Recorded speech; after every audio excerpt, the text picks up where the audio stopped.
चाचा तोरा के कौ दिन से देखा तानी कि बड़ा उदास रहता रह का कोनो बात भइल बा का कही बबुआ ए घड़ी के जुग जमाना में बेटा बेटी बाप मतारी के तनको इज्जत नहीं खन सा रखत।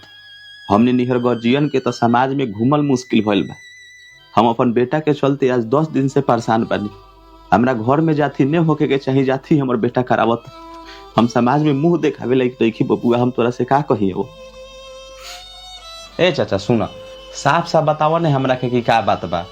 कोनो बात बतैबो तब न कोनो समस्या के हल होई। का कही बबुआ हमारा बेटवा खातिर बड़ा अगुआ दौड़त रहे कि रउआ अपना बेटा के शादी कर ली लड़की बढ़िया बा।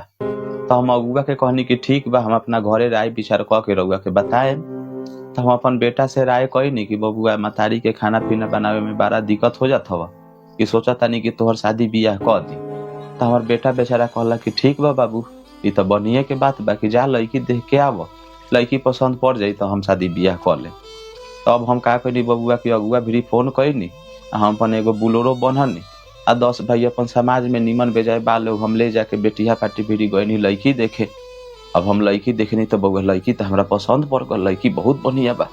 अब हम का कहनी कि लड़की के हाथ में मर मिठाई दे देनी 1500 जौन हमनी के रीति रिवाज बा हम अपन कह देनी बबुआ। आ हम बेटिया पार्टी के कह देनी कि ए जी अब यही घर में हमार बेटा के शादी हुई। हाँ बबुआ जब हम लड़की देख के अनी अपना घरे तो हमार बेटा तो घर में दूसरे नाच नाच दिले बा। कहता कि वो लड़की हम देखम तबे हम शादी करम। अब बबुआ अभी बात हम सुनिए तो हमारा धाए से ना लगल। हम 10 आदमी निमन बेजाय ले जाके बेटिया पार्टी भी हम बेटी देख लेनी आई आ फिर नहीं कहता कि हम लड़की देखम आ एकरा अगर जो लड़की पसंद नहीं पड़ी तब तो शादी नहीं हुई तब तो समाज में हम बेइज्जत हो गई नहीं। अब बबुआ ये सब बात से हम 10 दिन से बहुत परेशान बानी। हमरा घर में 10 दिन से तू में होता अब बेटिया पार्टी फोन करता कि कहिया हमारी लड़का देखे।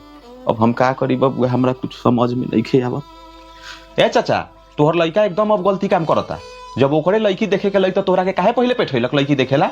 वो अपने से लड़की देखी तो ओकरा बाद में तू जैता 10 भाई लेके बतावा कि तू वहाँ जाके लड़की पसंद कर लेला कपड़ा ला तो सब दे देला पैसो कौड़ी दे देले बारा बेटिया पार्टी के कह देला कि तोहर बेटी पसंद बा यही घर में हमारे बेटा के शादी हुई। ओकनी के इज्जत है कि ने तोहर बेटा कलेक्टर बा का कि जहाँ तहाँ बेटिया पार्टी अपन बेटी देखावत रही। उ सारे के तो अभी लियावो ने कि जूता से मारत है 4 जूता सारे के मारत मारत खाल खींच लेता नहीं। ई बतावा कि तोरा बेटी के साथे अगर केहू ऐसे करे तब तोरा पर का बीती। तोहरा के तो तोहर बेटा बीच समाज में जूता से मार खियावेला काम कइले बा आ गलती तू कइले बार।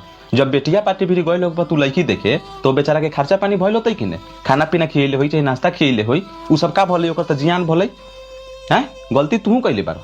ए बबुआ ए में हमर कौन गलती बा हो गलती कइले बार चाचा हम जानत है कि तू कहाँ गलती कइले बार।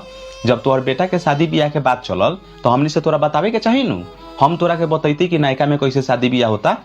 अभी के जो समय चलता लड़का लड़की आमने सामने करा देवल जाता। जब लड़का के लड़की पसंद हो जाए चाहे लड़की के लड़का पसंद हो जाता तब जाके गार्जियन अपन आगे के बात बढ़ावता तब जाके शादी ब्याह होता। आगे चल के कोनो ऐसा बातों हुई तो गार्जियन के दोष नहीं दी लड़का फैका। गार्जियन कही कि तू अपना पसंद से कैले बारे तो जो अपन भोग तू छुटकारा पा जीब।